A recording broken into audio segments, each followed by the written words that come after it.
दोस्तों नमस्कार, आदाब, सत श्री अकाल। चैट विद सुरेंद्र वत्स के नए एपिसोड में आप सबका स्वागत है।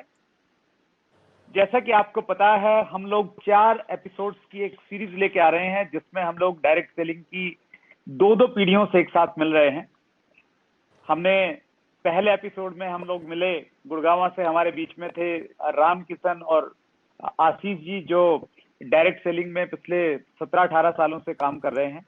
उसके बाद में हम लोग संजय सिंह राजपूत और उज्जैन सिंह राजपूत से मिले। और आज हमारा एपिसोड बहुत स्पेशल इसलिए हो रहा है कि आज हमारे एपिसोड में 2 पीढ़ियां हैं और 2 पीढ़ियों में भी जर्नली हमारे एपिसोड में जो है फादर रहते हैं, तो फादर के साथ में आज मदर भी हैं और मदर के साथ में जो एक यूथ आइकॉन है हम सबके बीच में आने वाली हैं, अक्षी दत्ता, उनके जो बेटर हाफ हैं, उनके हस्बैंड दिग्विजय भी हैं। तो आइए हम सब लोग मिलके सभी का स्वागत करते हैं।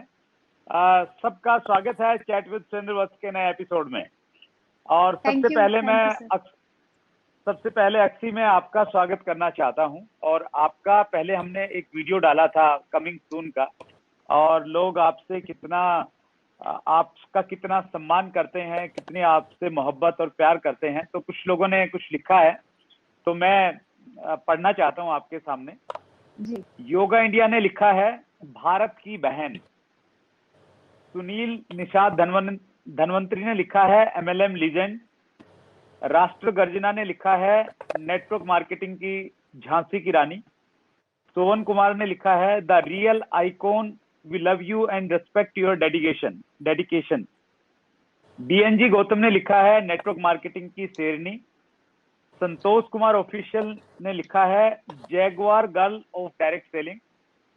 उदय सिंह ने लिखा है, MLM की जान अक्षी दत्ता। और लास्ट में दिग्विजय सिंह ऑफिशियल ने लिखा है, all the best youth icon. तो इससे लगता है कि कितना स्नेह करते हैं और कितना सम्मान करते हैं लोग आपसे। Thank you sir, thank you so much, thank you. Digvijay ji, आप कैसे हैं sir? All well? All well sir, एकदम बढ़िया, first class. Great, thank you so much for coming. और हमारे लिए ये बहुत सम्मान की बात है कि राजीव सर और पिंकी दत्ता मैडम भी हमारे बीच में है। और अक्षी को तो बहुत सुनते हैं लोग, और आजकल दिग्विजय भी अक्सर साथ में ही रहते हैं, लेकिन एक पूरी फैमिली आज हमारे बीच में इन्वॉल्व है। सर, आप दोनों का स्पेशली बहुत बहुत आभार आज के प्रोग्राम में शामिल होने के लिए। सर आपका आभार है कि आपने हमको याद किया, और आप जैसे लोगों ने याद किया, ये बहुत बड़ी बात है सर। सुरेंद्र सर, मैं वाकई में बता रहा हूँ कि आपने बहुत बड़े लोगों को यहाँ बुलाया है। मैंने सबको सुना है, मैं नाम नहीं लूंगा किसी का, लेकिन आपने बहुत बड़े बड़े लोगों को बुलाया है और आज हमको मौका दिया है। इससे अच्छा कुछ नहीं हो सकता हमारी लाइफ में सर। धन्यवाद, धन्यवाद। Thank you so much sir, हौसला अफजाई के लिए। और देखिए सर, हमारे इसमें एपिसोड में शायद 4 लोग तक तो आए थे, लेकिन 5 शायद पहली बार आ रहे हैं। तो ये एक उस प्रकार से एक माइलस्टोन वाला एपिसोड हमारा होने वाला है। तो इसको माइलस्टोन बनाने के लिए बहुत बहुत धन्यवाद। और हम लोग शुरुआत करते हैं, सबसे पहले अक्षी से करते हैं। अक्षी, अपने बारे में थोड़ा बताइए, आपकी लाइफ जर्नी अब तक की कैसी रही? जी सर, बिल्कुल सर। अपने बारे में बताने से पहले मैं आपका धन्यवाद करना चाहूंगी सर, हमें आज यहाँ पर बुलाने के लिए। और सर, आपको ये कहना चाहूंगी कि आप सच में एक बहुत ही अच्छा काम कर रहे हैं। नेटवर्क मार्केटिंग का विजन इंडिया के अंदर लोगों में क्लियर कर रहे हैं, सारे लीडर्स को बुलाते हैं और उनसे कितना कुछ सीख रहे हैं। और हम भी आपकी वीडियो देखते रहते हैं और बहुत कुछ आपके चैनल के थ्रू हम लोग सीख रहे हैं। तो thank you sir, thank you so much, आपका बहुत बहुत धन्यवाद। और अगर मैं बताऊं अपने बारे में, तो दोस्तों नाम अक्षी है और एक बिजनेस, नेटवर्क मार्केटिंग बिजनेस को पिछले 8 साल से बिल्ड कर रही हूँ। जब स्टार्ट किया था तो कभी नहीं सोचा था कि लाइफ इतनी चेंज हो जाएगी, इतना बड़ा यू टर्न आ जाएगा लाइफ के अंदर, ये कभी भी महसूस नहीं किया था। दोस्तों, एक मिडिल क्लास फैमिली से बिलोंग करती हूँ। पापा एक प्राइवेट जॉब करते थे, उससे पहले इंडियन नेवी से रिटायर्ड थे। तो हमारे घर सारा का सारा सामान कैंटीन से आता था।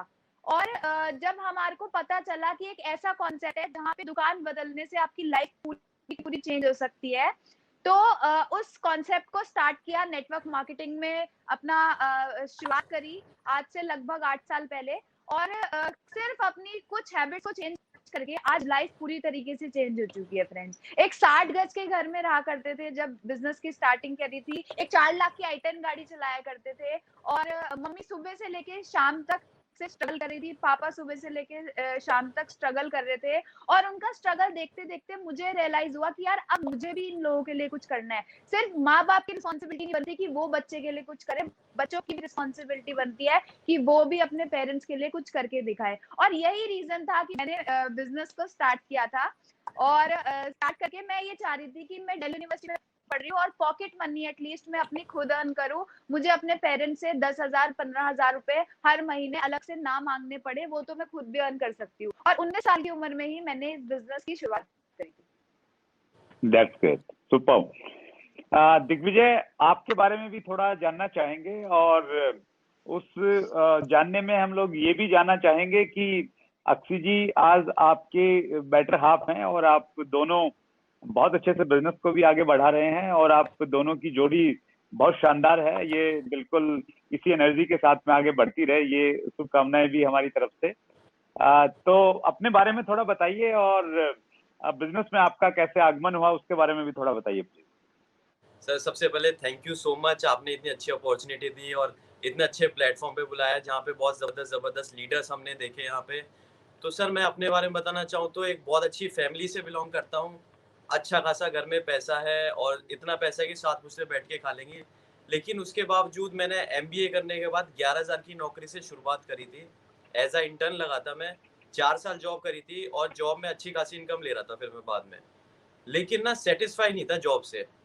सपने बहुत बड़े थे और चाहता था कि अपने बलबूते, अपने डिपेंडेंसी पे कुछ करूँ। फैमिली के पैसे में, प्रॉपर्टी में कभी इंटरेस्ट नहीं रहा। तो सोचा था कि बड़े-बड़े जो मेरे सपने हैं, मेरे को कार्स का बहुत शौक शौक था शुरू से। तो मैंने सोचा था कि ये गाड़ियों का जो सपना है मेरा, ये कैसे पूरा होगा? नौकरी में मेरे को आने वाले टाइम में भी दिख नहीं रहा था। तो मैं सोचा रहा था कि बिज़नेस से ये कर सकते हैं, तो मैंने छोटी-छोटी सेविंग स्टार्ट करी। उससे सोचा कि छोटा-सा बिज़नेस सेटअप करूँगा। लेकिन 2018 में अक्षय जी का मेरे पास मैसेज आया फ़ेसबुक पे और उन्होंने मेरे को सारी चीज़ें बताई कि ऐसे-ऐसे नेटवर्क मार्केटिंग बिज़नेस है, बहुत अच्छा प्लेटफ़ॉर्म है। तो मेरे को विश्वास नहीं हुआ, जैसे बहुत सारे लोगों के अलग-अलग मेंटालिटी है इस बिज़नेस को लेके कि ये बिज़नेस बेकार है, इनसे कंपनियाँ भाग जाती है। लेकिन उसके बावजूद मैंने इनको ये बोला कि ये मैंने भी सेम चीज़ बोली थी और अक्षय जी को मना कर दिया था इस बिज़नेस के लिए। पर इन्होंने मेरे को 2-3 बार फ़ॉलो अप लिया इस बिज़नेस को लेके। फ़ॉलो अप लेने के बाद मेरे को सारी चीज़ें समझ में आई। इन्होंने उस टाइम पे एक बहुत शानदार गाड़ी ली थी, वो गाड़ी देखने के बाद इस बिज़नेस में आया और बिज़नेस में देखा कि बहुत सारे लोग यहाँ से इनकम अर्न कर रहे हैं। हर एज ग्रुप का इंसान है यहाँ पे जो बिज़नेस से इस बिज़नेस से इनकम अर्न कर रहा है। तो समझ में आ गया था कि हाँ, इस बिज़नेस में पावर है, दम है। तो इस बिज़नेस में आके लगा, फिर बहुत अच्छे से यहाँ पे ग्रोथ करी। फिर हमारी शादी पक्की हो गई। शादी पक्की के बाद मिलके हम दोनों ने काम करना स्टार्ट कर दिया। तो कैसा चल रहा है? How life is going? बहुत ज़बरदस्त है, बहुत ज़बरदस्त। मम्मी-पापा के आशीर्वाद से, भगवान के आशीर्वाद से सब अच्छा चल रहा है। That's great, wonderful. Rajiv sir और पिंकी मैम, आपसे मेरा प्रश्न ये है कि जैसा कि हमारे व्यूवर्स भी मैक्सिमम जानते होंगे क्योंकि अक्सी अक्सर अपनी स्टोरीज में और अपने इंटरव्यूज में बात करती है कि पापा ने पहले बिजनेस स्टार्ट किया और उसके बाद आपने अक्सी को बोला बिजनेस में ज्वाइन करने के लिए। तो वो मतलब थोड़ा सा एक लीक से हटके था कि पहली चीज तो पेरेंट्स अगर डायरेक्ट सेलिंग में करते भी हैं तो बहुत कम पेरेंट्स ऐसे होते हैं जिनको मतलब कर तो रहे होते हैं लेकिन डायरेक्ट सेलिंग पे इतना ज्यादा विश्वास होता है कि वो अपने बच्चों को ये कहें कि भाई ये बेस्ट ऑप्शन है, ये बेस्ट प्रोफेशन हो सकता है, अपॉर्चुनिटी हो सकती है, इसमें काम करना चाहिए। तो आपका क्या विजन था सर कि आपने अक्सी को ये कहा कि आप डायरेक्ट सेलिंग में आओ और डायरेक्ट सेलिंग को ही अपने करियर के रूप में इसको चुनो? बिल्कुल ठीक है सर। हर हर एक जगह में अपवाद मिलते हैं सर, एग्जेम्पशन हर जगह होती है और एग्जेम्पशन हम है सर। ये मैं आपको बड़े क्लियरली बताता हूँ कि नेटवर्क इंडस्ट्री में अगर अपवाद है तो केवल दत्ता परिवार है। ये दत्ता पेरेंट्स हैं जिन्होंने इस चीज को समझा। सर मैं एक MNC में आउटसोर्सिंग से सिक्योरिटी मैनेजर था और मैंने वहां देख लिया था कि जी अगर कहीं पैसा है, यहाँ पे कहीं नाम है, शोहरत है, आपके पास सब कुछ है, तो केवल एक यही इंडस्ट्री है, यही उद्योग है जहाँ पे आप अपना फ्यूचर बना सकते हैं। मेरे को सर वो बहुत बड़ी चीज समझ में आ गई थी, क्लिक कर गया था। और मैं हमेशा ये चाहता था कि मेरे जो बच्चे हैं सर मुझसे ऊपर जाके दिखाएं, हम जाने जाए कि ये अक्षय के पेरेंट्स हैं। मैं ये हमेशा से चाहा मैंने। और सर मेरा जो सबसे पहला डिसीजन था, मैंने कहा था कि अक्षी को मैं इस इंडस्ट्री में लेके आऊंगा। और हम दोनों की ये सोच थी। शुरुआत में थोड़ी ऊंच नीच हुई। अक्षी की मम्मी ने बोला कि पापा का दिल रखने के कर ले। और रियली सर वो सर एक ऐसा दिन था कि ये एक इतिहास बन गया।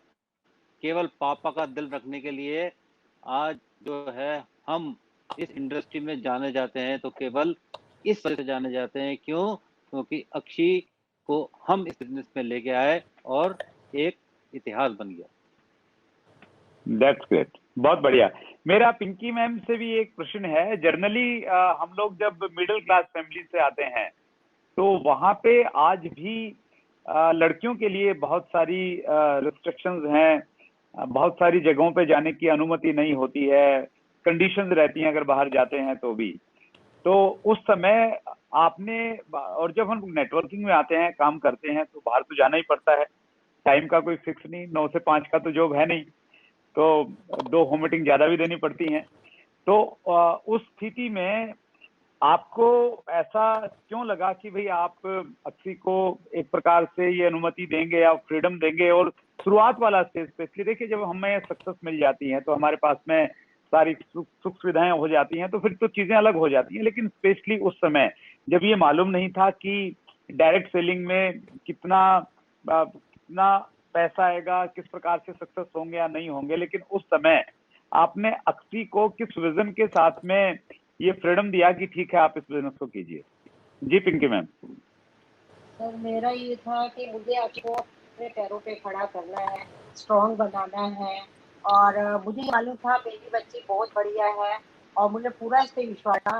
पर ये मुझे लगता था कि बाहर जाएगी, वो बाहर उसे कैसे कैसे रोक लेंगे। उसके लिए मैंने ये किया कि अक्षी को कांटेक्ट पे रहती थी फोन पे, और जहाँ लॉन्ग ड्राइव में लॉन्ग टूर पे जाती थी उसके साथ पापा रहते थे या मैं रहती थी या उसका भाई रहता था, और फोन पे कांटेक्ट पे रहती थी। अभी कहाँ मीटिंग हो रही है, अभी क्या हो रहा है, सब कुछ उस पर विश्वास करके ये इसको हम करते रहे।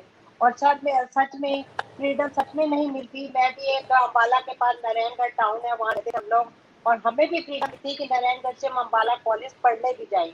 तो हम लोग कई चीजों से पीछे रह गए थे। तो मैं नहीं चाहती थी कि मैं इसको फ्रीडम ना दूं और ये भी पीछे रह जाए। कई चीजें हम करना चाहते थे, हमारे एम बहुत सारे थे जो कि हम नहीं कर पाए।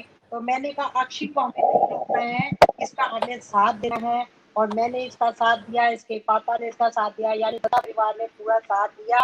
हम सब ने मिलकर साथ दिया और ये आज इस मुकाम में पहुंची है। और आज हम लोग एक प्राउड पेरेंट्स के नाम से जाने जाते हैं।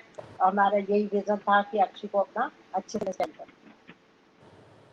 That's great ma'am, thank you so much. मैं आपसे ये भी पूछना चाहता हूँ मैम, देखिए आज बहुत सारी गर्ल्स हैं जो डायरेक्ट सेलिंग में या तो कर रही हैं, वो मन बना रही हैं, और वो मन बनाती हैं तो कहीं ना कहीं जो जिस प्रकार की चीजें हैं हमारे समाज में, स्पेशली अगर हम लोग मिडिल क्लास या लोअर मिडिल क्लास से बिलोंग करते हैं, तो वहाँ पे कुछ इश्यूज हैं।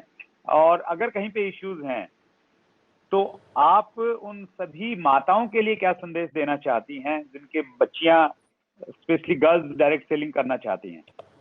सर बिल्कुल मैं उनके लिए मैसेज देना चाहती हूँ, क्योंकि अक्षय की फ्रेंड्स थी, उनके पेरेंट्स ही उनको 7 बजे के बाद घर से बाहर नहीं निकलने देते थे।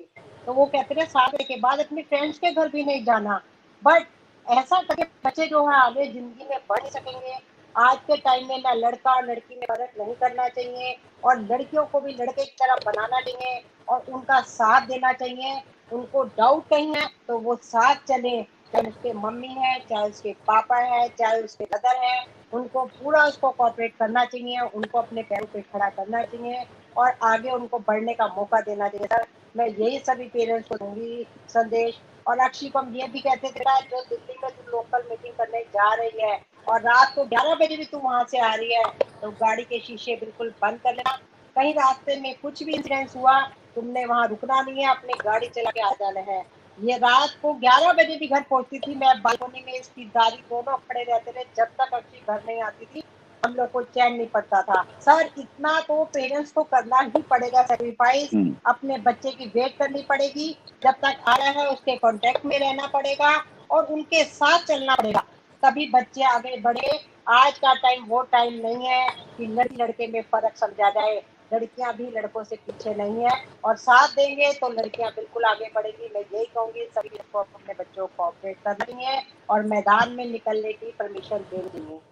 Thank you sir, thank you sir. इसमें मैं एक ही ऐड करना चाहूंगा जी। सर, प्लीज प्लीज एक ही ऐड करना चाहूंगा सर। तो मेरा एक्सपीरियंस है, मैं ये कहता हूँ कि बच्चों को एजुकेशन स्कूल में नहीं मिलती है, स्कूल में भी मिलती है, लेकिन जो घर की एजुकेशन है सर, वो बहुत काम करती है। और सबसे बड़ा एग्जाम्पल अक्षय और राजीव दत्ता है सर। अक्षय के साथ मैं रात में कई महीने में 1-2 बार जरूर उसके साथ बैठता था, और उसे हर अच्छी चीज बताता था और उसे हर अच्छी बुरी चीज बताता था कि ये चीज ऐसे होती है, ये बुरी थी, ये चीज अच्छी है, ये ऐसे होनी चाहिए। सर, घर की एजुकेशन से बहुत फर्क पड़ता है, और इसको अक्षय ने अपनी लाइफ में इम्प्लीमेंट किया। That's great sir. और आप दोनों की शायद सोच की वजह से ही दंगल फिल्म में वो डायलॉग आमिर खान ने बोला था कि हमारी छोरियां क्या छोरों से कम है, छोरों से कम है और के तो वो डायलॉग शायद इसलिए आया होगा, कहीं ना कहीं जब ये सोच रहती है तभी उस प्रकार की प्रेरणादायक फिल्में बनती हैं और उस प्रकार के डायलॉग निकल के आते हैं। That's great. अक्षय और दिग्विजय से मेरा दोनों से ये प्रश्न है, मैंने ऐसे एक्चुअली बहुत कम केसेस देखे हैं, मतलब केसेस इन द सेंस की उदाहरण देखे हैं कि बिजनेस में अपलाइन और डाउनलाइन थे और उन्होंने शादियां कर ली। तो जनरली ये तो हम देखते थे कि भाई दो एमबीबीएस कर रहे थे तो उन्होंने शादियां कर ली, सोचा चलो कि प्रोफेशन में है तो अच्छा रहेगा आगे, टीचर थे तो उन्होंने शादियां कर ली। तो लेकिन ऐसे बहुत कम एग्जाम्पल मैंने देखे हैं कि अपलाइन और डाउनलाइन साथ में काम कर रहे थे, फिर सोचा कि यार दोनों चलो साथ में शादी कर देंगे, सेम प्रोफेशन होगा तो अच्छा रहेगा। तो मेरा पहला प्रश्न तो ये है कि अपलाइन ने डाउनलाइन से शादी की या डाउनलाइन ने अपलाइन से शादी की, पहले प्रपोज किसने किया? सर ये एक्चुअली मिली भगत थी हम दोनों की, ऐसा कुछ प्रपोजल वाला नहीं था। हम लोग दोनों फ्रेंड्स थे बहुत अच्छे, और फ्रेंडशिप के साथ ही ये बिजनेस में भी आ गए, और फिर हम लोग साथ रहने लगे, मीटिंग इकट्ठे करने लगे। और जब हम साथ में रहते थे एकदम बढ़िया तरीके से मीटिंग्स कर रहे थे। और दिग्विजय भी क्या एक रिकॉर्ड इन्होंने बनाया कि मेरे नेटवर्क में बहुत लाखों लोग हैं, लेकिन उसमें से जो एक व्यक्ति जो इतने जल्दी, मतलब बहुत कम समय में इन्होंने अपनी इनकम को बहुत ऊपर तक ही ले गए थे स्टार्टिंग में ही। हालांकि फिर आगे इन्होंने आईडी हम दोनों ने इकट्ठी कंटिन्यू करनी थी, लेकिन स्टार्टिंग में ही तो पापा को ये दिख गया था कि भाई यही वो बंदा है जो अक्षय के लिए परफेक्ट रहेगा। क्योंकि अगर वो मेरे किसी जॉब वाले से या किसी डॉक्टर से भी या साइंटिस्ट से भी शादी कराते तो शायद सेटिस्फेक्शन नहीं आ पाती, क्योंकि अगर डॉक्टर 10 लाख कमाता तो मैं 25 लाख पे पहुंच जाती, फिर डॉक्टर बेचारा परेशान हो जाता, है ना। और कुछ ना कुछ मतलब ऐसा रहता। बट जब पापा को ये चीज समझ में आई कि ये परफेक्ट है, ये दोनों मिलकर नेटवर्किंग करेंगे, और ना अक्षय अलग कुछ है ना दिग्विजय अलग कुछ है, ये इकट्ठे मिलकर करेंगे। अगर अक्षय 50 लाख पे है तो दिग्विजय भी है, अगर दिग्विजय 1 करोड़ पे है तो अक्षय भी 1 करोड़ रुपए महीने पे है। तो ये चीज इनको समझ में आई, और फिर ऐसे हम लोगों की बात पक्की होने लगी। तो ये है कि हम दोनों आपस में खुद को ही बहुत पसंद करते थे, और फिर पापा को भी ये पसंद आ गए थे, और फिर इनके घर पे मैं इनके घर वालों को पसंद आ गई थी, तो ऐसे हो गया। तो मतलब शुरुआत वहीं से हुई, जैसे हम लोग फिल्मों में देखते हैं ना, एक लड़का लड़की को इम्प्रेस करने के लिए कुछ कारनामा करता है, कुछ ऐसा टास्क करता है जिससे वो अपना ध्यान आकर्षित करे। तो अक्सर दिग्विजय ने भी उसी चीज से गुजरना पड़ा कि उन्होंने कुछ मेहनत करनी पड़ी, कुछ अचीवमेंट लेनी पड़ी, और उसके बाद में फिर अक्षय को लगा कि हाँ तो यही सपनों के राजकुमार हैं। That's great. और अभी देखिए बिजनेस में तो आप अपलाइन डाउनलाइन हैं, और घर में एक दूसरी तरह का रिश्ता है। और तो क्या रहता है घर में, तो अपलाइन डाउनलाइन का फर्क रहता है, या घर में जाते ही अपलाइन डाउनलाइन खत्म, बिजनेस में है तो अपलाइन डाउनलाइन, घर में है तो दूसरी चीजें? सर घर में मैं डाउनलाइन हूँ और ये अपलाइन है। नहीं सर, ऐसा कुछ नहीं है, सारी दुनिया जानती है अपलाइन कौन होता है घर में और डाउनलाइन कौन होता है। नहीं सर ऐसा कुछ नहीं है, हम लोग आपस में मिलके रहते हैं बहुत अच्छे से, टचवुड हमारा बहुत सही है, मतलब अच्छे से, कोई ऐसी वो प्रॉब्लम नहीं है, बढ़िया। नहीं, ये एक्चुअली ना ये अनुभव की बात है दिग्विजय, और इसमें राजीव सर और पिंकी मैम हमें जवाब दे सकती हैं कि घर में जब रहते हैं तो हस्बैंड और वाइफ में अपलाइन कौन होता है और डाउनलाइन कौन होता है, तो आप बता दीजिए सर, थोड़ा कंफ्यूजन दूर हो जाएगा। सर ऑब्वियसली अपना जो है वो हाउस वाइफ ही रहती है, इसमें कोई डाउट नहीं है। दिग्विजय बिल्कुल ठीक कह रहा है। अच्छा चलो ठीक है, तो अपलाइन दोनों जगह, अक्सी दोनों जगह ही अपलाइन है। चलिए दैट्स ग्रेट, बहुत मजा आने वाला है, मुझे बहुत अच्छा लग रहा है। सर एक चीज ऐड करना चाहूंगी कि अब तो हम दोनों एक ही आईडी पे इकट्ठा काम करते हैं। अब वो ऑफलाइन ऑनलाइन वाली बात नहीं रही, अब एक ही आईडी को हम लोग बिल्ड कर रहे हैं, एक ही उस पे काम कर रहे हैं। दो नाव पे सवार नहीं है, एक नाव पे सवार है। ग्रेट दैट्स गुड, और तभी बड़ा काम हो सकता है इस फीलिंग के साथ में ही। अब हम लोग आगे बढ़ते हैं, और अक्सी मैं कुछ प्रश्न पूछना चाहता हूं, चूंकि हमारा ये पूरा का पूरा चैनल एजुकेशन बेस्ड चैनल है, तो हमारे जो व्यूवर्स हैं उनको कुछ सीखने को मिले। हालांकि आपकी स्टोरी में और जब तक हम बातचीत किए उसमें अपने आप में बहुत कुछ सीखने के लिए है, लेकिन फिर भी मैं कुछ क्वेश्चन आपसे लेना चाहता हूँ। एक बड़ा प्रश्न ये है कि जो डायरेक्ट सेलिंग में जो लोग काम करते हैं उनको तो विश्वास है कि भाई इस बिजनेस से और इस इंडस्ट्री से बढ़िया कुछ भी नहीं है, लेकिन जो लोग इस इंडस्ट्री में नहीं हैं या जो नए नए आते हैं उनको ये लगता है कि यार ये फालतू का काम है, बेकार काम है, माथा पच्ची का काम है। तो एक डायरेक्ट सेलर लोगों को कैसे विश्वास दिलाए कि ये सीरियस काम है?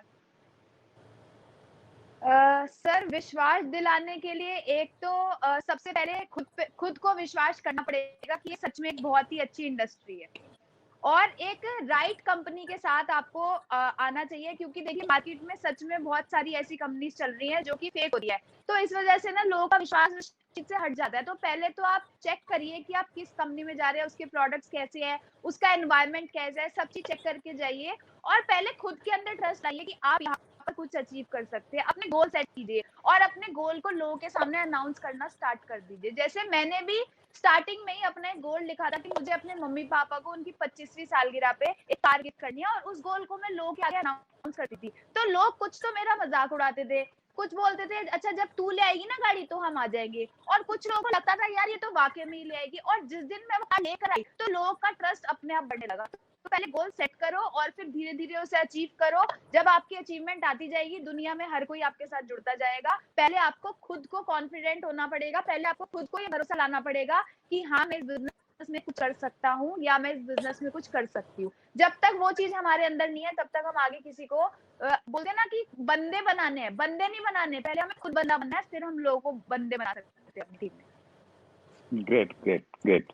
तो पहले खुद कॉन्फिडेंस हो, हम लोग डाटा कलेक्ट करें, इंफॉर्मेशन लें, और पहले खुद भरोसा होगा तो वो भरोसा कहीं ना कहीं सामने वाले तक पहुंचेगा। और दूसरी बात आपने बहुत महत्वपूर्ण बात कही कि भरोसा टूटता है तब जब कंपनियां बंद हो जाती हैं और लोग कंपनियों को बदलने लग जाते हैं। तो ये चेक करना जरूरी है कि हम जिस कंपनी में हैं वो सही कंपनी है। तो बहुत परफेक्टली, अगर अक्सी अगर मैं आपसे ये पूछूं कि कोई 3 ऐसे पैरामीटर बताओ जो कंपनी को चेक करने के लिए हमें चेक करने चाहिए कि भाई ये 3 चीजें चेक करनी चाहिए, ये 3 चीजें सही हैं तो फिर कंपनी सही है। सर सबसे पहले तो प्रोफाइल देखनी चाहिए कंपनी की कि उसकी प्रोफाइल कैसी है, बढ़िया तगड़ी प्रोफाइल है कि नहीं है, कितने टाइम से वो कंपनी चल रही है, ठीक है, और मतलब जो पीछे मालिक बैठे हैं या उनके पीछे जो है मतलब पीछे से सॉलिड है बैकग्राउंड की नहीं है। अगर कोई भी आगे कंपनी स्टार्ट करता है और कुछ भी बेचने लगता है तो वैसे भी उसका कोई लॉजिक नहीं है, वो कुछ टाइम में बंद होगी। दूसरी चीज प्रोडक्ट में दम होना चाहिए। अगर वहां के प्रोडक्ट में दम नहीं है ना तो वैसे भी वो नहीं चलने वाली। कुछ लोग ना चेन सर्कुलेशन, पैसे को घुमाने वाले काम करते हैं। बहुत सारी कुछ क्लिक की कंपनी आई थी, आपको पता होगा। तो ये सारी कंपनियों में ना पड़े, बहकावे में ना आए लोगों के, पहले देखें कि कौन सी कंपनी सही है और कौन सी कंपनी गलत है। जब हम उसको देख लेंगे तो उससे प्रोफाइल, प्रोडक्ट और बिजनेस प्लान, उसका बिजनेस प्लान कहता है उसको भी जरूर देखें। कुछ बिजनेस प्लान स्टार्टिंग में बहुत मोटा अच्छा पे आउट देती है, लेकिन बाद में आपको पता लगेगा कि दिवालिया निकल गया। लेकिन अगर आपने एक ढंग के मतलब शुरू में देखो, नेटवर्किंग में क्या क्या कहा जाता है कि शुरू में आपकी इनकम तो इतनी सी होती है, लेकिन जो आपका एफर्ट है वो इतना सारा होता है हर नेटवर्क कंपनी में, अगर वो लीगल है तो। फिर क्या होता है, income is equal to your work, ठीक है, work is equal to your income. और उसके बाद क्या होता है कि आपका एफर्ट तो इतना सा होता है लेकिन आपकी इनकम इतनी बड़ी हो जाती है। आज जिस स्टेज पे हम लोग आ चुके हैं नेटवर्क मार्केटिंग में, वो वही वाला है कि वर्क इतना सा है लेकिन इनकम बहुत बड़ी है, क्योंकि अब कोरोना है और चीजें हैं, लॉकडाउन है, इतना काम नहीं हो पा रहा है। लेकिन तब भी इनकम जबरदस्त, मतलब बराबर जितनी आनी चाहिए, हमारा दाल रोटी चल जाती है, 12-13 लाख रुपए 14 लाख रुपए आ जाते हैं, तो बस उतने में दाल रोटी लाइक अच्छा आ जाता है। तो पर पहले हमने क्या किया, हमने टाइम ज्यादा दिया और इनकम हमारी, पता है लोग डीमोटिवेट हो जाते हैं छोटे छोटे चेक्स को देख के, ये सब चीज देख के। तो ये मत देखिए, प्लान अच्छा है, इनकम आएगी धीरे आएगी लेकिन परमानेंट आएगी, और कभी टेंशन नहीं रहेगी कंपनी भाग ना जाए, बंद ना हो जाए। तो प्रोफाइल, प्रोडक्ट और प्लान, ये बहुत ज्यादा इंपॉर्टेंट मेजर चीजें हैं। 3 अगर पैरामीटर मापा जाए तो ये बहुत ज्यादा इंपॉर्टेंट है। चलिए, दैट्स ग्रेट। ट्रिपल पी आपने बताया, लोगों को ध्यान रहेगा, प्रोडक्ट, प्लान और पे आउट, कंपनी का प्लान किस प्रकार का, उस चीज को ध्यान रखना चाहिए। That's great. एक प्रश्न मैं दिग्विजय जी आपसे पूछना चाहता हूं, क्योंकि आपकी, जैसे आपने बताया कि आप एक अच्छी फैमिली बैकग्राउंड से हैं, पैसे को लेके कोई इश्यू नहीं, 7 पीढ़ियां तक काम कर सकती हैं, उसके बावजूद आप डायरेक्ट सेलिंग में आए, तो आप बहुत अच्छा शायद इसका रिप्लाई दे सकते हैं। ये प्रश्न पूछा है अनुराग प्रकाश जी ने। उनका प्रश्न है कि अच्छी प्रोफाइल वाले लोगों को कैसे इनवाइट करें। आप जैसे किसी बंदे को इनवाइट करना है तो कैसे इनवाइट किया जाए सर? सर इसके लिए तो सबसे बेस्ट चीज़ है फॉलोअप। फॉलोअप होना बहुत ज़रूरी है। अगर फॉलोअप आपका स्ट्रॉन्ग है ना, तो अच्छे से अच्छा प्रोफाइल का इंसान आपके साथ ज्वाइन हो सकता है। क्यों? अक्षय जी ने मेरे को जब इस बिजनेस के बारे में बताया था, मैंने साफ मना कर दी थी, यही बोला था कि बेकार की कंपनियां हैं, भाग जाती हैं, पैसे ले जाती है लोगों की, सब बेकार के काम है। और हमेशा अक्सर लोग यही बोलते हैं। तो अक्षय जी ने क्या किया, इन्होंने मेरे को 2 बार फॉलोअप किया, 3 बार फॉलोअप किया, 4 बार फॉलोअप किया। इन्होंने उस टाइम पे एक बहुत अच्छी अचीवमेंट करी थी, वो थी एक गाड़ी की। वो गाड़ी आ गई थी, उसके बावजूद मैं इस बिजनेस में नहीं आया था। इस बिजनेस में कब आया था? एक सिस्टम के थ्रू। हमारे बिजनेस में कहते हैं सिस्टम सबसे मेन चीज होती है। जो आज एरोप्लेन भी उड़ता है ना, वो भी एक सिस्टम से उड़ता है। अगर उस एरोप्लेन में भी सिस्टम नहीं होगा तो वो भी नहीं उड़ पाएगा। तो अक्षय जी ने क्या किया, इन्होंने मेरे को जबरदस्ती एक सिस्टम में लेके बैठाया था। वो एक इवेंट था 4000 लोगों का जयपुर में। वहां से मेरा विजन क्लियर हुआ था। मेरे भी बहुत बड़े बड़े सपने थे। मैं चाहता था कि अपने बलबूते कुछ करूं। अब मैं चाहता था कि जो मेरी सपनों की गाड़ी है वो मैं खरीदूं, लेकिन वो मेरे को रास्ता नहीं दिख रहा था। मेरा रास्ता वहां से कहाँ से क्लियर हो, वो सिस्टम में जाके बैठ के वहां से मेरा सारा विजन क्लियर हुआ। मेरे को वहां से समझ में आया था कि दिग्विजय सिंह, आपका जो सपना है गाड़ियों का, वो यहीं से पूरा हो सकता है। जो अक्षय जी ने आपको बताया, जिस बिजनेस के बारे में बताया, वो एकदम राइट प्लेटफॉर्म है। इसी प्लेटफॉर्म से आप बहुत आगे जा सकते हो। यहाँ से आप सक्सेस की ग्रोथ पकड़ सकते हो। तो सर मेन चीज है सिस्टम, और सेकंड चीज है फॉलो। ये दोनों चीजें बहुत जरूरी है। That's great, thank you so much sir. Akshay, आपने दिग्विजय जी को इनवाइट किया था डायरेक्ट सेलिंग में और वो आ गए, आप कुछ ऐड करना चाहेंगे? सर मैं यही ऐड करना चाहूंगी कि जब कोई हाई प्रोफाइल का कोई, अगर आपके पास कोई है, तो उसको आप लाने के लिए जो बहुत अच्छे तरीके से बताया दिग्विजय जी ने, लेकिन एक अप्रोच और ऐड हो सकती है कि हम उससे सजेशन बेस पे बोले कि यार मैंने ना अभी बिजनेस स्टार्ट किया है, तो मैं चाहती हूँ कि सर आपका ना सजेशन मिले उसमें, तो आप एक बार मेरे साथ एक मीटिंग में चल सकते हैं। उसमें आप मीटिंग में जब जाएंगे तो आपको समझ में आएगी क्या चीज है। और देखो मुझ में अभी उतना मतलब अपना दिमाग लगाने का मेरे को समझ नहीं आ रहा कि मैं क्या करूँ नहीं करूँ, कंफ्यूज हूँ। तो प्लीज आप मेरी हेल्प कर सकते हो, एक बार इवेंट में आप चल के मुझे बता देना कि ये सही है कि नहीं है, बस अपने 2 घंटे का टाइम निकाल लीजिएगा। तो ऐसे करके हमने उनको वहां इवेंट में लेगा, और इवेंट में ले गए तो वो अपने आप सेट है, क्योंकि वहां पर आके उन्होंने हाई प्रोफाइल बंदा जिनके BMW ऑलरेडी, वो ऑलरेडी इस बिजनेस को कर रहे हैं, स्टेज पे आके वो बोलेगा तो फिर वो खुद ही अपने आप ही सेट हो जाएंगे। That's great, wonderful. ये बहुत अच्छा आइडिया है, और स्पेशली ये जो अप्रोच है, ओपिनियन अप्रोच, वहां पे ज्यादा काम करती है जब हमारी कम एज है और हम अपनी से ज्यादा उम्र के व्यक्ति को अगर हम लोग अप्रोच करते हैं तो वो बिल्कुल हमारी बात सुनते हैं, और उसको पसंद आ गया तो वो ये नहीं कहेंगे आप करो, कहेंगे कि चलो मैं भी साथ में जुड़ जाता हूँ। Wonderful, that's great. बिल्कुल बिल्कुल। अगला प्रश्न मैं ले रहा हूँ। ये प्रश्न है नेमी चंद गुजर का, और ये आपके लिए प्रश्न है अक्षय। फील्ड में काम करते हुए आपको कैसे कैसे अनुभव हुए? तो कुछ अच्छे भी रहे होंगे, कुछ बुरे भी रहे होंगे अनुभव। जी सर, अगर अनुभव की बात करूँ तो बहुत सारी चीजें थी, चैलेंजेस भी बहुत सारे आते थे, क्योंकि एक तो लेडी, ठीक है, लड़की, ऊपर से बच्ची, तो बहुत सारे लोग तो वैसे ही भगा देते थे कि बेटा तू पागल है, तेरे को नहीं पता, हमारे बाल ऐसे सफेद नहीं हुए, हमें सब पता है, इन कंपनियों में कुछ नहीं रखा, तू ना जॉब कर ले, तू ना अच्छा पढ़ ले, तेरी तो अच्छे घर में हो जाएगी, तू ये बेटा क्या छोटा काम कर रही है, इसमें कुछ भी नहीं रखा। ऐसा बोलते थे, पता है कौन सा काम है, पहले तो खुद बेवकूफ बनो, फिर अपने नीचे 4 को बेवकूफ बनाओ, फिर वो अपने नीचे और 4 को बेवकूफ बनाएंगे, फिर बेवकूफों की टीम खड़ी हो जाएगी।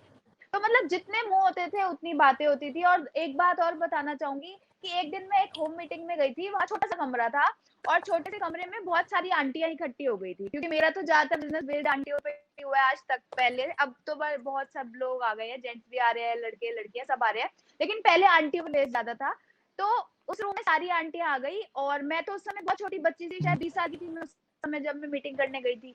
तो उन्होंने बोला कि बेटा तुम ना अंदर जाके टीवी देख लो, दूसरे कमरे में बच्चों का टीवी लगा के देख लो। बच्चे अंदर गए तो मेरी आंटी ने बताया कि यही तो हमारी लीडर है, ये तो मेरी अपलाइन है, यही तो आई है मीटिंग करने। तो मतलब इतना अंडर एस्टिमेट किया जाता था, मतलब लोग समझते ही नहीं थे कुछ। तो वो सारी चीजें आई, लेकिन अब हंसी आती है उस चीज को सोच सोच के कि यार अच्छी तरह से ऐसा होता था।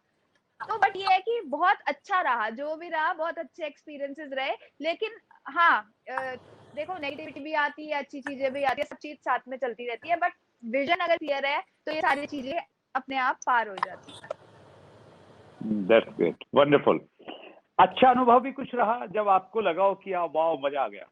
कुछ ऐसे तो बहुत सारे रहे होंगे, कोई पर्टिकुलर याद है अच्छा, आपको? बिल्कुल था, बिल्कुल याद है सर। एक बार बहुत पहले की बात है, जब मैंने स्टार्टिंग में स्टार्ट ही किया था, उसके बाद मैं मीटिंग्स, डेमो, प्लान बड़ी सारी बहुत मेहनत करती थी, ग्रुप पे डालती थी अपनी चीजों को कि मैंने आज इतनी मीटिंग, आज 6 मीटिंग करी, 5 मीटिंग करी, एक्शंस लेके ग्रुप पे डालती थी। तो लोगों की जब वो तालियां आती थी ना ग्रुप पे, तो बहुत अच्छा लगता था। सुबह 4 बजे उठ के बस में चंडीगढ़ जाया करती थी, तो वो भी एक बहुत अच्छा मतलब मैसेज लोगों पे भी जाता था, और जब उनकी ताली आती थी तो वो अंदर से एक बहुत अच्छा मोटिवेशन देता था। और एक दिन मुझे याद है, एक दिन विमेंस डे था और हमारी एक टॉप अपलाइन है, उन्होंने मेरे को गुड़गांव में बुलाया था, और मैं बस में बहुत सारा सामान अपने कंधे पे ढो के, क्योंकि गुड़गांव में मेरी एक मीटिंग और थी, मैं उस समय बस में भी ट्रेवल करती थी, तो मैं गुड़गांव में वहां गई थी और विमेंस डे था उस दिन, और वहां सारी हाई प्रोफाइल लेडीज थी और मेरी अपलाइन थी वहां पर। और इतनी हाई प्रोफाइल लेडीज के आगे मेरे को वहां मेरी अपलाइन द्वारा इतनी सारी मालाएं पहनाई गई। मैं रो रही थी उस समय कि आज मैं अपनी स्टोरी बता रही थी कि मैं ऐसे ऐसे मेहनत, तो आज मेरे कंधे पे इतना भारी बैग था और मैं बस से आके ट्रेवल करा मैंने। तो वो विमेंस डे पे मेरे को बहुत ज्यादा अप्रिशिएट कर रहे थे कि देखो छोटा सा बच्चा, उस समय मैं शायद 19-20 बस 20 की होंगी, 20-21 की, तो उस समय बड़ा अप्रिसिएशन मिला था। तो वो छोटी छोटी चीजें थी जो बहुत अच्छी लगती थी, और उन्हीं छोटी छोटी अप्रिसिएशन की वजह से आज मैं यहाँ तक पहुंची, क्योंकि जब छोटे छोटे पे आपको रिकॉग्नाइज किया जाए ना, तो बड़े बड़े पे फिर रिकॉग्निशन का मजा ही कुछ और हो जाता है। तो ऐसे बहुत सारे एक्सपीरियंसेस रहे थे, बाकी बहुत अच्छा था, मतलब जो भी था। That's good, wonderful, thank you so much. मेरा प्रश्न अगला राजीव सर आपसे है कि आपके विजन की वजह से ही आज अक्सी आज यहाँ पे हैं, दिग्विजय और अक्सी दोनों मिलकर बहुत अच्छा काम कर रहे हैं। आपको डायरेक्ट सेलिंग का सर आने वाले समय में क्या विजन दिखता है? क्योंकि आपने उस समय विजन देखा, 8-9-10 साल पहले विजन देखा होगा, कब पहली बार आप डायरेक्ट सेलिंग से जुड़े राजीव सर, वो एक बार बताएं। और आपने बताया कि अक्सी को आप लेके आए बिजनेस में, अभी आपको क्या लगता है आने वाले 10-20 सालों में डायरेक्ट सेलिंग में हिंदुस्तान में क्या संभावनाएं लगती हैं सर आपको? सर आज मैं बहुत बड़े चैनल पे बैठा हूँ और एक हल्की सी बात कह रहा हूँ कि इसको हल्के में मत लो, डायरेक्ट सेलिंग को हल्के में नहीं लेना चाहिए सर। ये वो इंडस्ट्री है सर, मैं आपको इसके स्टैटिस्टिक्स बताता हूँ सर। आप तो सारी आप तो इसके ज्ञाता हैं, आपको सब मालूम है सर। की स्टेटमेंट है, FICCI की स्टेटमेंट है 2016 की, कि ये जो इंडस्ट्री है 2025 में 64,500 करोड़ की बनेगी सर। ये कब की स्टेटमेंट है? 2016 की। लेकिन आज 2021 है और आई एम श्योर कि 1 लाख करोड़ से ऊपर की इंडस्ट्री बनने वाली है सर। इसमें आप थोड़ा सा एफर्ट डाल लीजिए, आप इसमें चढ़ जाइए। बस ये वो जहाज है जिसमें आपको चढ़ना है। जब इसको चढ़ जाएंगे तो आपका कोई ऐसी चीज नहीं है जो आप यहाँ से हासिल नहीं करते सर। ये बहुत बड़ी इंडस्ट्री है। आप इसके सबसे बड़े वो हैं प्रमाण है कि आप इतने बड़े बड़े लोग यहाँ लेके आए। मैंने सबको सुना है, हर एक ने ये बात कही है कि इसको लाइटली नहीं लेना है। ये बहुत बड़ी कंपनी है, बहुत बड़ी इंडस्ट्री है, इसमें जरूर करना चाहिए। और मैं तो कहता हूँ, मेरे 2 बच्चे हैं, दोनों को इस इंडस्ट्री में डाल रखा है। मैं हर पेरेंट से कहूंगा, हर किसी से कहूंगा कि इस इंडस्ट्री में जरूर आना चाहिए। बहुत बड़ी बिजनेस है सर, इसको समझना पड़ेगा। That's great, thank you so much. Digvijay, मेरा लास्ट प्रश्न आपसे ये है, हम लोग बिल्कुल लास्ट मोमेंट पे हैं इंटरव्यू के।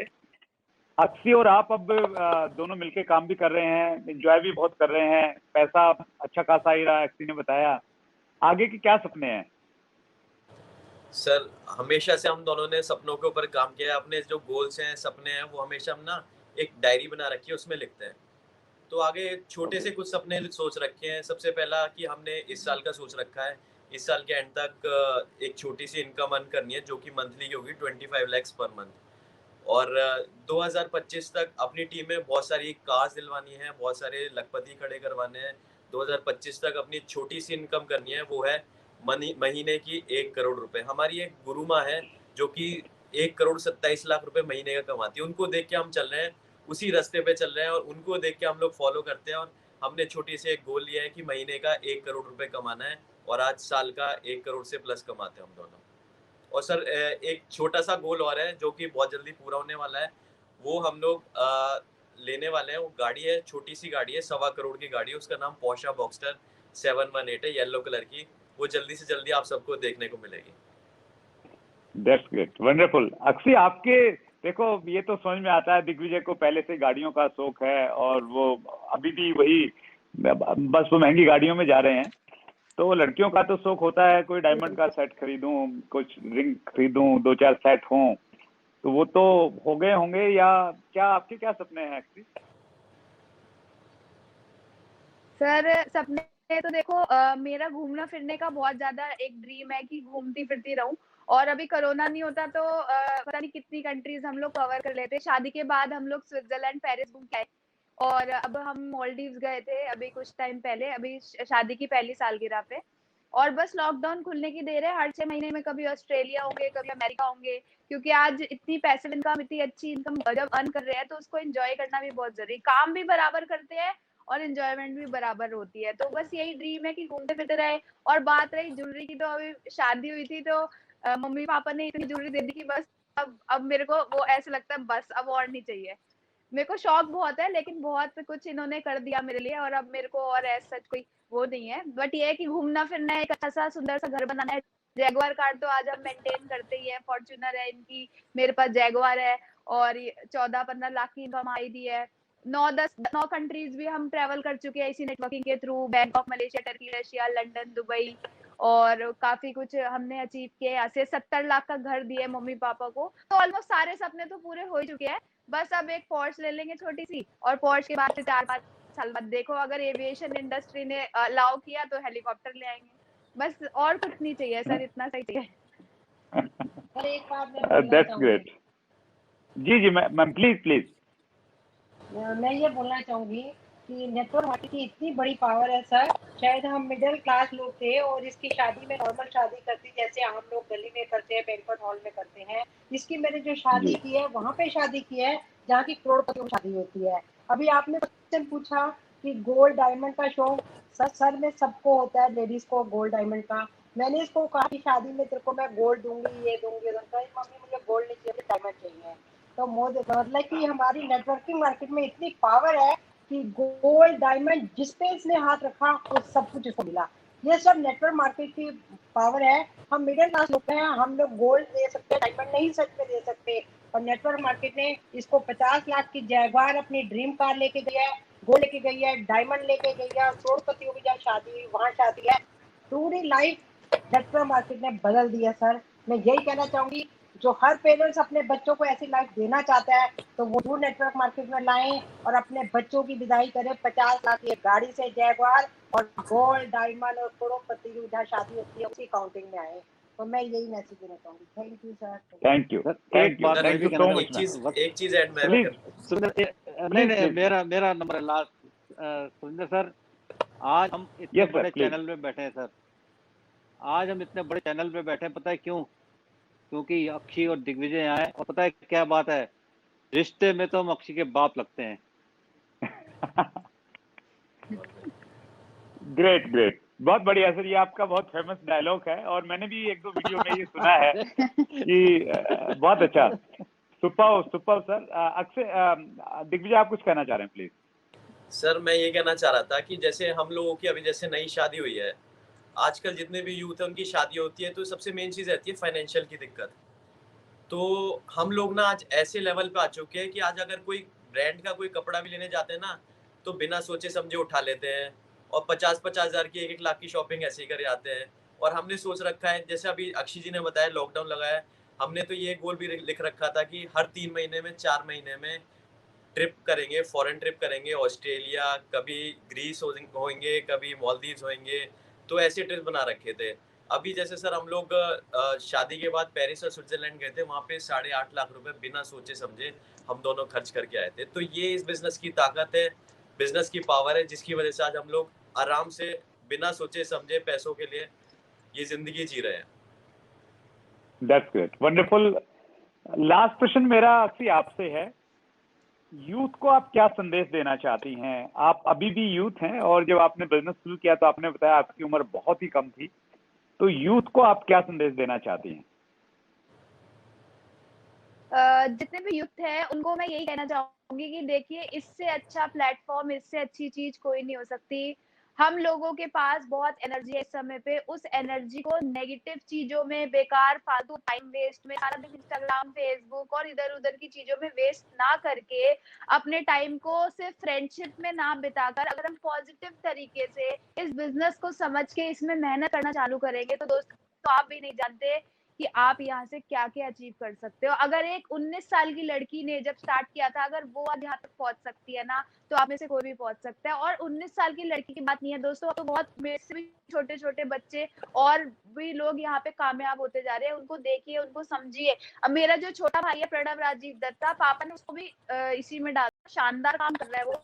और पॉजिटिवली वो अब बिजनेस में आके और पॉजिटिवली उस चीज को, अपने एनर्जी को यूज कर रहा है। तो मेरी आप सभी से 18, 19, 20, 21 साल के बच्चे जितने भी है, वो अभी से अगर इस चीज के बारे में सोचेंगे, मैं बिल्कुल नहीं कह रही हूँ अपनी पढ़ाई को छोड़ दीजिए या बिल्कुल त्याग दीजिए। अपनी पढ़ाई करने के साथ साथ, मैं भी second year Delhi university regular college में पढ़ने के साथ साथ मैंने मोदी केयर को किया था। मम्मी ने धमकी दी थी कि अगर तूने अपनी पढ़ाई कंप्लीट नहीं की, एटलीस्ट ग्रेजुएशन, तो छुड़वा दूंगी। और उसी धमकी से मैंने अपनी ग्रेजुएशन भी कंप्लीट कर ली। हालांकि डिग्री आज तक नहीं लेने गई, मैं वही कॉलेज में पढ़ी है, लेकिन मैंने ग्रेजुएशन भी कंप्लीट करी और साथ में आज यहाँ से करोड़ों रुपए साल का हम यहाँ से अर्न कर रहे हैं और वो महीने का 1 करोड़ भी बहुत जल्दी आएगा। तो दोस्तों कर लीजिए, इससे अच्छा प्लेटफॉर्म कोई नहीं हो सकता। दिग्विजय जी, मैं और बहुत से बच्चे भी यहाँ पे कामयाब है। तो जरूर जरूर जरूर नेटवर्क मार्केटिंग कीजिए, अच्छी कंपनी को पकड़िए, अच्छे लीडर्स को पकड़िए और उनके साथ लग जाइए। किसी भी कंपनी को कीजिए, बस एक देख लेना जो प्रोफाइल और जो प्रोडक्ट्स जो मैंने आपसे तो कुछ शेयर किया था, और भी बहुत वीडियोस आपको मिलेंगी जो आपको सही और गलत कंपनी के बारे में बताएंगी। उसको देखकर अच्छी नेटवर्क मार्केटिंग कंपनी को ज्वाइन करें और उसमें बहुत अच्छे से मेहनत करें। That's great, thank you so much. आज के इंटरव्यू से मैंने जो सीखा मैं बताना चाहता हूँ, व्यूअर्स भी ये चीज सीख सकते हैं कि एक तो हमें बिल्कुल निश्चिंत होके, बिल्कुल कॉन्फिडेंस के साथ में, अगर हम डायरेक्ट सेलिंग में जुड़े हुए हैं तो हम अपने बच्चों को, अगली जनरेशन को हम लोग लेके आ सकते हैं। राजीव दत्ता सर ने, पिंकी मैम ने जो किया उसके एग्जाम्पल वो खुद बैठे हैं और अक्षय और दिग्विजय बैठे हैं। दूसरा, अगर हम लोग यूथ हैं तो उसके लिए एक बहुत अच्छा मैसेज अक्षय ने दिया, दिग्विजय जी ने भी उसके बारे में बातचीत की। अगर यूथ है तो हम इधर उधर एनर्जी न लगा के हम पूरी ताकत यहाँ पे लगाएं। और एक आज के इंटरव्यू से ये भी एक मैसेज मिलता है कि अगर हम लग्जरी लाइफ जीना चाहते हैं तो वो लग्जरी लाइफ हम यहाँ से जी सकते हैं, इस इंडस्ट्री से जी सकते हैं। और एक मैसेज ये भी मिला कि पहले शादियों के लिए सेम प्रोफेशन के लोग ढूंढते थे, डॉक्टर, इंजीनियर्स, टीचर्स, तो अब आप डायरेक्ट सेलिंग में करेंगे, काम करेंगे तो आपको जो अपना बेस्ट पार्टनर डायरेक्ट सेलिंग में ही मिल सकता है। बस आपने ऐसा करना पड़ेगा जैसा दिग्विजय जी ने किया, एक्स्ट्राऑर्डिनरी कुछ काम करना पड़ेगा, डायरेक्ट सेलिंग में कुछ करके दिखाना पड़ेगा, तो आप वैसा कर सकते हैं। तो आज के इंटरव्यू में बहुत सारे मैसेजेस हैं, बहुत सारी एजुकेशन है। आप सबका बहुत बहुत धन्यवाद। दिग्विजय जी आपका बहुत धन्यवाद, अक्षय आपका बहुत धन्यवाद। आप बहुत बिजी हैं, उसके बावजूद आपने समय निकाला। और विशेष धन्यवाद राजीव दत्ता सर का और पिंकी दत्ता मैडम का।